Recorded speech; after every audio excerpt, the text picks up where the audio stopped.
Nah, jadi Jason, ini Ya. kan ngomong-ngomong tadi kita bahas soal sekolah gratis ya. Ya. Kalau sekarang kan masih libur. Nah, nanti hari Senin ini sudah mulai beroperasi lagi, sudah mulai masuk sekolah, sudah ramai. Tapi harus dipikirkan nggak sih persiapannya gimana ya? Itu dia. Karena kan memang ya Valena memasuki tahun ajaran baru tentu harus ada semangat baru, harus ada motivasi baru lagi, terutama para siswa yang harus beradaptasi dengan situasi di sekolah ya, yang nantinya ini bisa menimbulkan kerap kali ini banyak mungkin ada tantangan-tantangan baru lagi ya. Kita akan langsung berbincang kalau begitu bersama dengan psikolog anak dan remaja Mira Damayanti Amir. Selamat pagi Mbak Mira. Pagi Mbak Mira. Selamat pagi, Valen, Jason, apa kabar?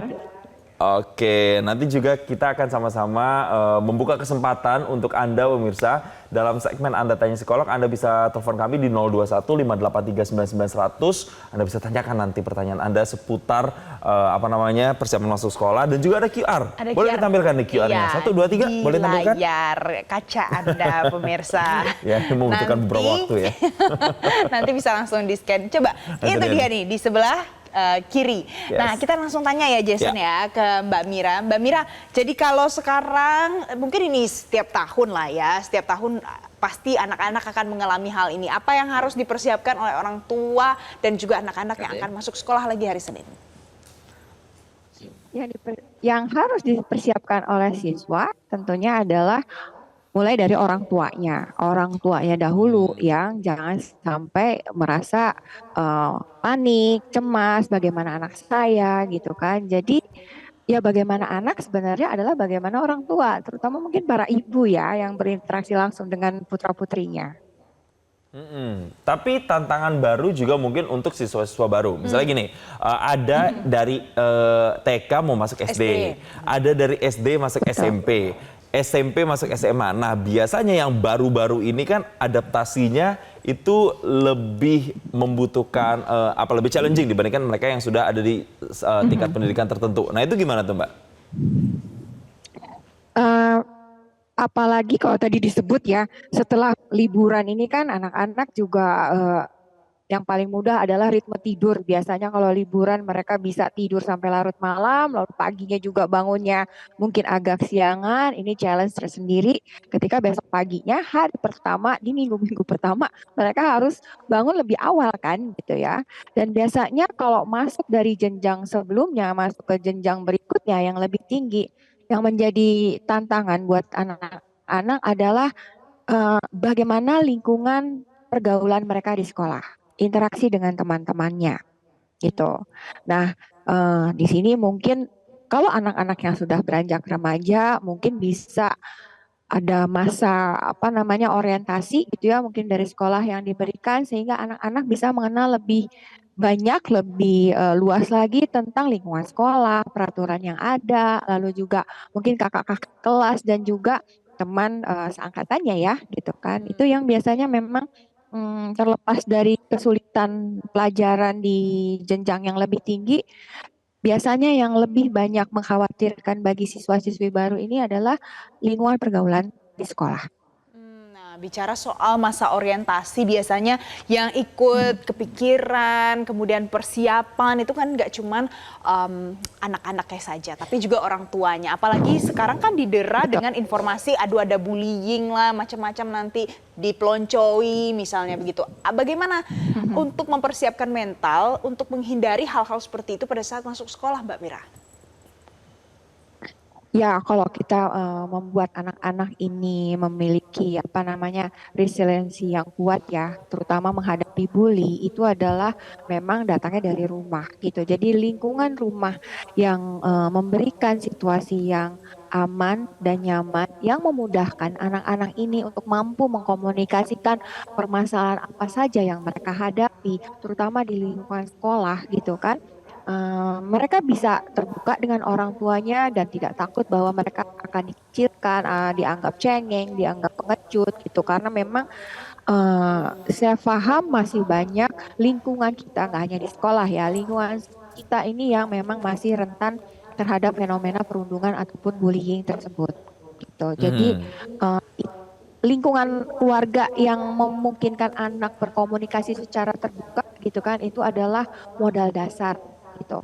Ketika anak-anak ini akan memasuki lingkungan yang baru. Oke, Mbak Mira, kita harus tahan dulu karena ada penelpon nih. Mungkin ini adalah orang tua yang punya anak yang mau sharing-sharing kayaknya. Ada Bu Putri dari Bogor. Selamat pagi, Bu Putri. Selamat pagi, Mas Jason. Iya, silakan pertanyaannya untuk Mbak Mira.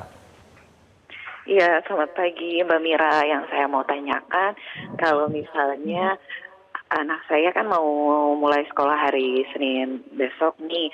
Nah ini kan hari pertama banget sebagai siswa baru, belum pernah ke sekolah gitu. Tapi sehari atau 1 hari sebelumnya tuh udah kita kasih tahu bahwa dia akan ke sekolah, sudah kita briefing gitu. Cuma kalau misalnya nanti ketika sampai di sekolah ternyata dia masih belum berani, terus tiba-tiba dia nangis gitu, kejer gitu sampai di sekolah, tuh harusnya sebaiknya kita sebagai orang tua tuh bagaimana ya menyikapinya? Apakah kita tenangkan dulu terus baru kita tinggal, atau kita serahkan langsung gitu ke pihak sekolah atau gurunya? Bagaimana kita nih orang tua menyikapi ketika anak belum betul-betul siap untuk hari pertama sekolahnya atau masih nangis gitu di sekolah? Itu aja sih. SD Terima ya kasih ini Mbak ya? Mira. Mau masuk SD ya, Bu Putri ya? Betul, betul mau masuk SD. Wah, Oke. oke. Coba kita tanya langsung ya. Terima kasih Bu Putri. Mbak Mira, Terima gimana kasih. jawabannya kalau misalnya mau masuk SD tapi nih kondisinya? Ya, terima kasih Bu Putri. Ini memang kalau buat para orang tua anak sekolah dasar nih yang baru mau masuk, ini memang deg-degannya ekstra ya gitu kan.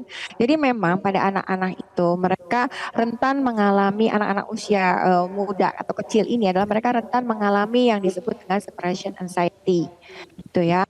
Nah, setiap anak kondisinya akan berbeda-beda. Nggak semua anak akan mengalami hal tersebut, tapi memang pada beberapa anak itu bisa berlangsung, gitu ya, agak memakan waktu, gitu ya, mulai dari hitungan hari, bahkan di beberapa kasus yang saya hadapi adalah sampai 1-2 bulan, gitu.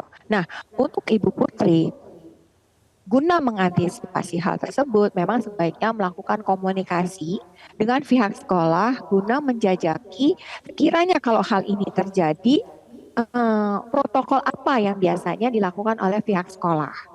Ya, karena dibayangkan pada hari pertama tentu Bapak Ibu guru di sekolah mereka juga sibuk menangani siswa-siswa yang lainnya kan gitu ya. Jadi kalau kita sudah mengetahui protokol di sekolah ini seperti apa, kita sudah tahu apakah misalnya gitu ya di sekolah tersebut buat anak-anak kelas 1 SD yang baru masuk dan mengalami kecemasan berpisah dengan orang tuanya, apakah ada ruang khusus gitu yang di mana ruangan ini orang tua tuh ataupun pengantarnya bisa masih menemani anak hingga waktu tertentu gitu ya. Jadi kadang-kadang anak ini memang selama 5-10 menit, setengah jam, 1 jam mungkin mereka masih perlu ditemani dan mereka mengamati apakah sekiranya kondisinya secure dan mereka bisa masuk gitu. Oke. Saya yakin Itu- sebenarnya juga Bapak Ibu guru juga mereka mempunyai apa ya keterampilan yang sudah dibekali gitu ya dan jam mengajar yang juga tinggi sehingga mereka bisa menangani anak-anak kita ini yang mengalami kecemasan seperti itu.